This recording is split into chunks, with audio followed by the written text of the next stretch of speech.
So today has kind of been a weird day. Like, really unusual. And of course, I'm talking about the Xbox Microsoft leaks that came from the FTC hearing, about the acquisition of Activision Blizzard by Xbox. If you're unaware, I'll do a quick recap. So pretty much Xbox was going to acquire Activision Blizzard. They still are. And this was announced like 2 years ago or so. And it's been taking forever for the acquisition to go through all the way because it's such a big acquisition. I think it cost over like $60 billion just for Xbox to acquire Activision Blizzard, which is insane, but it really shows how important Activision Blizzard is. And, Sony wasn't really cool with that. So Sony took Xbox to court over acquiring Activision Blizzard and said they shouldn't do it. It's like a monopoly. They would have too much control and power, especially over Call of Duty, which is like their biggest concern. Long story short, the courts favored Xbox and allowed them to purchase Activision Blizzard, which they're still finalizing stuff, but it's official. They're good to do it. But as a part of these court hearings and them fighting with the FTC and stuff, they had to reveal a lot of stuff, both Sony and Xbox. So back at the hearings in the summer, stuff got leaked. And one of those things was the PlayStation Portal, which is the new PS5 portable streaming device that's coming out in November. It wasn't really anything massive then. It was just a lot of emails back and forth that got leaked. But just yesterday, last night, really late last night, so it's kind of happened today, to be honest with you, a ton of Xbox stuff got leaked, their plans for the next 10 or 15 years. And it's kind of crazy. A lot of the documents that are submitted during these court hearings need to be censored so that way they don't reveal information to the public. But whoever's job it was to censor these documents and stuff for Xbox really failed at their job because all of it leaked out, and now everyone in the world knows what Xbox's plan is for the next 10 years. And of course, their plans can change. This is all theory, but this is really what their rough plan is. It's confirmed. This is straight evidence from the US government. They could change things, but this is pretty much what we should be expecting from Xbox in the next 5 or 10 years. Okay, so I have a Twitter account pulled up here that kind of goes over a lot of the stuff that leaked, the big important stuff that leaked anyways. And a lot of Bethesda, all the Bethesda stuff coming out in the next few years has been leaked because of all their game companies that they own and have acquired. The Bethesda stuff leaked. So if you're expecting to hear stuff about Halo or Fable or whatever, you're not. It's all Bethesda stuff. But what's even more interesting than the Bethesda games is actually the Xbox hardware and their strategy for taking over the gaming market in the future. Essentially, that's their plan, is to be number one. So let's open this first image right here. This is kind of a small one, but a Red Dead Redemption 2 re-release or remaster, at least, I doubt it will be a remake, was and probably is still being planned to come out on current gen consoles. I'm guessing this was in Rockstar's original plans, but GTA 6 kind of took the forefront, so maybe those come out after GTA 6, but this is kind of a small thing. I just figured I'd bring it up. Okay, this is a big one. So apparently next year, when Sony's pretty much already more or less confirmed through a lot of leaks anyways, that they're doing a PS5 Slim, which is not really that slim to be honest with you, but they're doing a mid-console refresh next year. And along with the end of next year, we're also expecting a new Switch or a new Nintendo console. And Xbox said they weren't doing a mid-gen refresh of their console, but this just leaked right here, which honestly looks more like my Wi-Fi router than the PS5 does.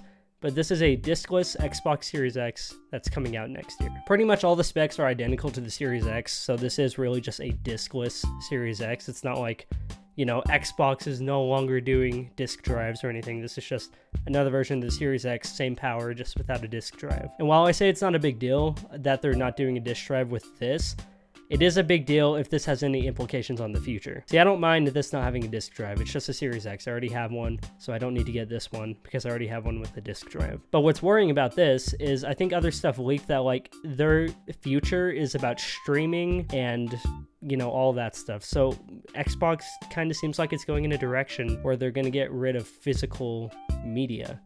And that's not very good. Xbox has always propped themselves up on being, 100% for game preservation, because PlayStation's done a horrible job at it. Nintendo's even done a worse job at it. So Xbox has been doing a great job, and they are still doing much better than the other companies. But if they start removing physical media, not allowing you to use your discs that you own, that's a big problem for preservation. So I really don't like that implication, but for this console itself, here it is. It looks fine. I don't know. I don't really care about what consoles look like. It's just a Series X without a disk drive. Something I do find more interesting is this controller right here, though.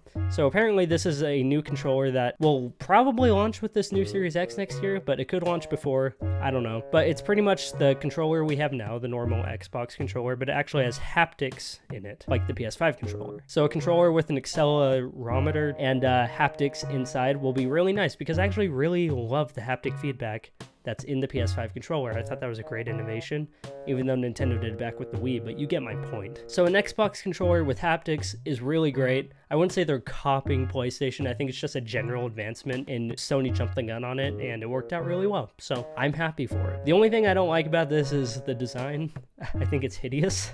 Like, just the white stripe and then like the black grip. It's ugly, and you know, this is all leaks, so all the designs could have changed. Who knows if it'll look like this? But the thing we know is, even though if we don't know it'll look like this officially, we know it's coming out. We know they're making one or have made one. So I find it really interesting. I'm honestly more interested in this than the new console coming out next year. This is something exciting because I've been wanting this for a while, so I'm happy to see they're going through with it. And now I need to buy a new Xbox controller. And for the Bethesda leaks for their future games, here you can see the fiscal year 2020 through 2024. Now these obviously have all changed. A lot of these releases have been delayed. Like you can see in fiscal year 2021, they expected to launch Starfield and Redfall and the Doom Eternal DLC and all that stuff. But obviously it's 2023 now, fiscal year 2023, so you know, a lot of this stuff got delayed. But it's interesting to see the future titles, even if we don't know when they're coming out, because all this stuff got delayed. We get to know what games are coming out, things that haven't been announced, which is exciting, but also disappointing for a lot of these developers and companies. Well, Bethesda and Xbox. You know, it's unfortunate that their stuff leaked and, you know, they don't get to officially announce it. But it's also cool to see it coming out. So I can definitely see both sides. It's just kind of like the GTA 6 leaks last year. It's cool to see them, cool to see how great the game looks, but really unfortunate for the team that all their stuff leaked early before they wanted to show everyone. So stuff we can see after Starfield and Redfall, which both came out this year. We're not going to talk about Redfall. An Indiana Jones game is coming out next year, and along with that, an Oblivion remaster, which we just heard about pretty recently, and the Starfield DLC. So Indiana Jones is coming way faster than I thought it would. And an Oblivion remaster is cool because Oblivion's great. Honestly, I would love a remake of Morrowind, because Morrowind is such a good game, but it is so outdated. So if they ever made a remake of that, that would be incredible, but that's not the point.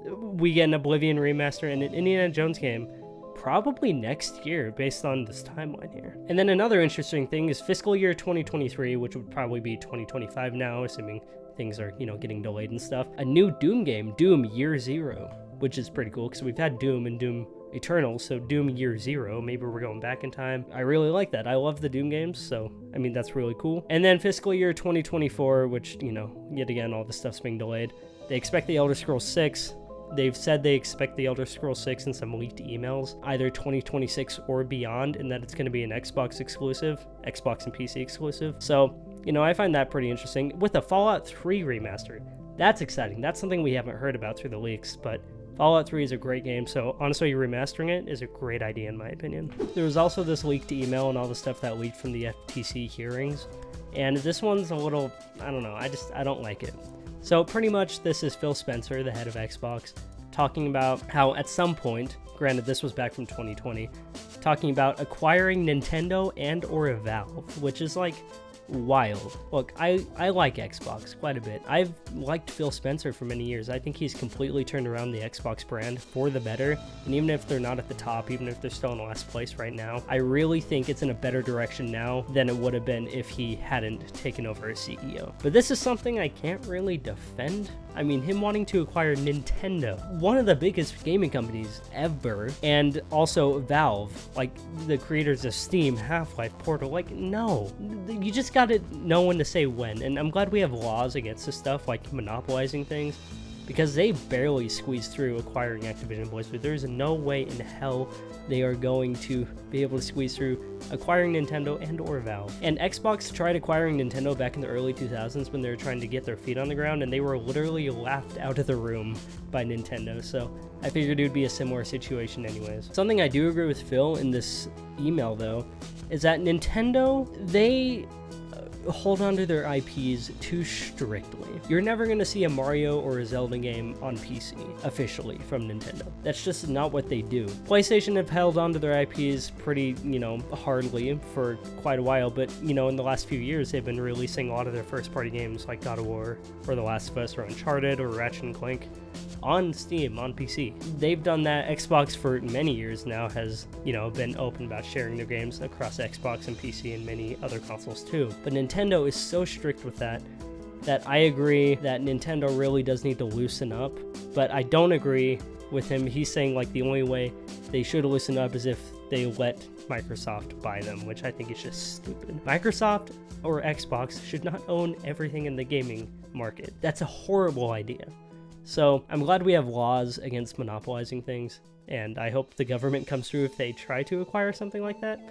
But let's be honest, there's no way they're going to be able to acquire Nintendo. They're going to get laughed out of the room again. And with Valve probably seems more open to it, but I mean, I don't see that happening either. Steam is the biggest gaming store, market, whatever, ever. Everybody has Steam. So I don't see that happening, but I figured I'd just bring this up because of all the other cool, good stuff that had leaked. Some of these emails kind of seem scummy, especially from someone like Phil Spencer, who I admire. I think he's a great guy, but you see stuff like this and everyone has a dark side to them, so I figured I'd just bring this up too. Anyways, there's a lot of more stuff that leaked, but this was like the main noteworthy stuff that I really wanted to talk about. A lot of it's all unfortunate that it leaked, but a lot of it's pretty exciting for me. Like the future Bethesda titles and the new controller. The emails are kind of, hopefully that stuff's in the past. We don't know. But as long as, we get these great games, they start pumping out great games, they don't abandon like physical media for their future consoles, which I am worried about. Game preservation, I hope they stick to it. And with this new hardware and stuff, I just really hope they stick to, allowing physical media to stay a main thing for, game preservation. But yeah, that's kind of what I wanted to talk about today. This video is completely not scripted, as you can tell by me fumbling over my words. But this has just been such a bizarre day with all this stuff coming seemingly out of nowhere. I just figured I'd make a video on this. I know this isn't the Starfield video. Well, spoiler alert, I'm having a really hard time writing that video. It's way more complicated than I thought, so I might change it up a bit or just scrap it. I have no idea. But, I wanted to make this because this is like the biggest leak of the year. This is massive. This is really a big deal. And, if you don't really care about it or whatever, I'm telling you right now, these leaks are a big deal. So take with that what you want. I just wanted to talk about this. This is a big deal. I was excited by it. And, it's still unfortunate that it all leaked. But, exciting things to come. Also not exciting things to come. We'll just see how the future comes out. But I'm enjoying Starfield. I put like 100 hours into it, and I've beaten the game already. But it's just a blast of a game. We have Cyberpunk Phantom Liberty coming out soon, Spider-Man 2. So there's a lot of cool gaming stuff coming out recently. So anyways, yeah, that's it. Bye.